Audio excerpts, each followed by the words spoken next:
अस्सलाम वालेकुम नाज़रीन, पाकिस्तान न्यूज़ में खबरों जो सिलसिलो जारी। रिपोर्ट शामिल कंदासीं सोबो देरो खां। जी नाज़रीन, सोबो देरो लॻ ॻोठ शाह अली जामड़ो जे रहवासियुनि जामड़ा बिरादरीअ जे माण्हुनि हाजी नसीर मोहम्मद अब्दुल सत्तार फ़तेहुद्दीन तारिक रमज़ान जामड़ो सदाकत अली जामड़ो ऐं ॿियनि एहतजाजी मुज़ाहिरो कंदे ॻोठाणनि चयो त असांजो ॻोठ क़दीमी ॻोठ आहे ऐं 100 खां वधीक घरनि ते मुश्तमिल आहे। असांजे ॻोठ जे चौधारी तक़रीबन ॿियनि ॻोठनि खे गैस जी सहूलियत ॾिनी वई आहे, पर हितां जे रहवासियुनि खे हिन जदीद दौर में भी गैस की सहूलियत का महरूम कयो वियो आहे। हितां जे रहवासियुनि आम चूंडुनि दौरान पीपी ऐं फंक्शनल मुस्लिम लीग उम्मीदवारनि खे वोट ॾिना आहिनि, पर मिस्किन मारूअड़नि जी सार संभाल न लधी वई आहे। हुननि पीपीए जे चूंडियल नुमाइंदनि बिलावल भुट्टो ज़रदारी, वज़ीर आला सिंध पीपी एमपीए सैयद अहमद रज़ा शाह जीलानी, पीपी एमएनए सैयद जावेद अली शाह जीलानी खां मुतालबो कयो आहे त सुई गैस जी सहूलियत ॾियारे ॻोठाणनि जी परेशानियुनि मां छोटकारो ॾियारियो वञे। Report Zahid Ali Sheikh, Pakistan news TV, सोबो देरो।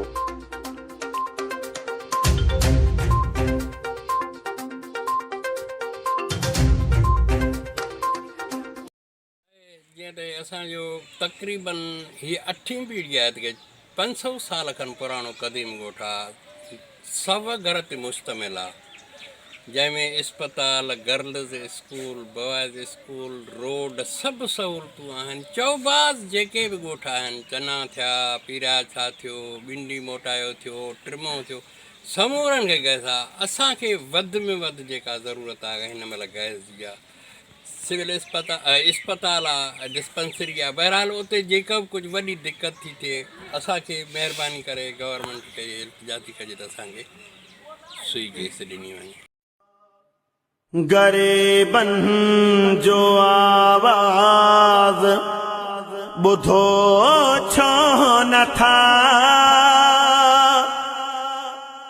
सुतल माण्हू निंड मां उथो छो नथा।